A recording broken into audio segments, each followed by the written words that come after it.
আপনার বান্দা বসে আছেন, যার এত মেহনত অবদান, তিনি আর সাদা কাফনের বাসিন্দা হয়ে গেছে।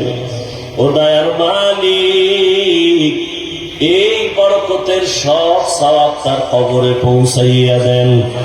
এই বাগান যারা সাজাইছেন, এই বাগানকে রক্ষা করার দায়িত্ব আপনার আমার। এই বাগানের উপরে যেন কোনো আঙ্গুল না উঠায়, এ বাগান নষ্ট করার সুযোগ না পায়। এই বাগান যারা সাজাইছেন সবার জন্য দোয়া।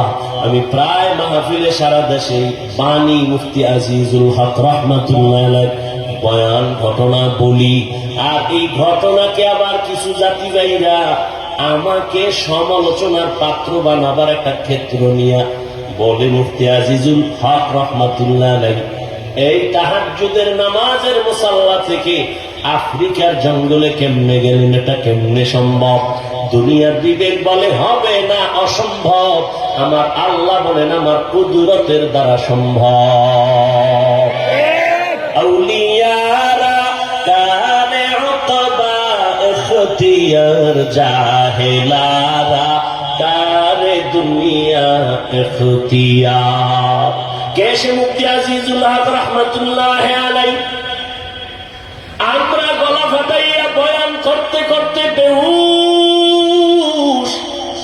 এরপরেও মানুষের অন্তর নরম হয় না, পরিবর্তন আসে না।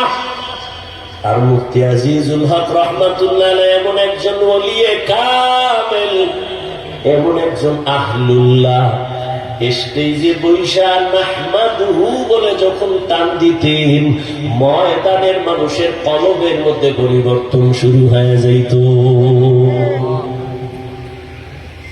তার এই হাতে করা মেহনতের এই বাগান, ও আল্লাহ আপনার ওই খাস গোলামদের রুহানি ফয়েজ ও বারাকাত আমাদের দান করেন।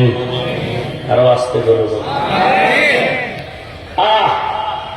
কি লাভ হবে বাহাদুরি করে? আলেম হইতে পারলাম, বক্তা হয়ে গেলাম না, এটা সফলতা না। নিজের মিটাইয়া দিতে পারলাম কিনা, এটা সফলতা। আমি ভাব, এই ভাবের কারণে শয়তান আল্লাহ এত প্রিয় ইবাদত গুজার ছিল। আমি সব আমি ভাব, আনা খায়রুম মিনহু, আমি তার থেকে ভালো, আমার থেকে ভালো আর কেউ নাই, আমার মতো ভালো বক্তা কেউ নাই, আমার মতো ভালো আলেম কেউ নাই। আমিতে সব ধ্বংস হয়ে গেল। এক বক্তা স্টেজে বয়ান করতেছেন, মুফতি আজিজুল হক রহমাতুল্লাহ আলাইহি, তিনি সভাপতি হয়ে বসে আছেন। বক্তার বয়ান এত সুন্দর, ময়দানে মনে হয় যেন কান্নার আওয়াজ, কিয়ামতের মাঠ। মুফতি শাহবুজুর রহমাতুল্লাহ আলাইহি বক্তা সাহেবকে বললেন একটু বয়ান বন্ধ করেন। মাইকটা হাতে নিয়ে দাঁড়াইলেন, দাঁড়ায় বললেন, ও শ্রোতা আল্লাহর গোলামেরা, এই বক্তার বয়ান আমি বন্ধ করে আমার দিলের একটা তামান্না চলে আসছে।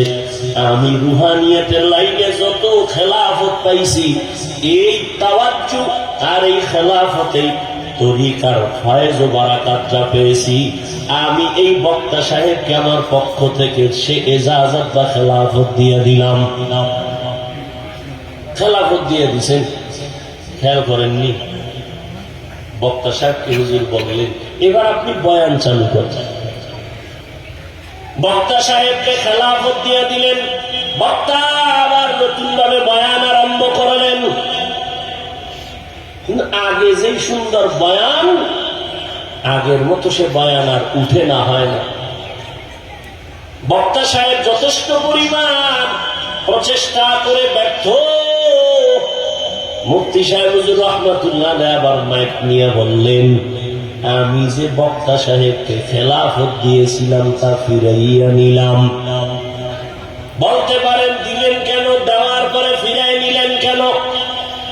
মুফতি সাহেব হুজুর ডাক দিয়ে কয় শ্রোতাদেরকে, ও আল্লাহর আশিক গোলামেরা, আমি যে দিয়েছিলাম ভাবছিলাম তার ভেতরে মারিফতের নূর ঝলমল করে, রুহানিয়তের পাওয়ার, কিন্তু না, এখন আমি বুঝতেছি এটা তার নিজের কোনো পাওয়ার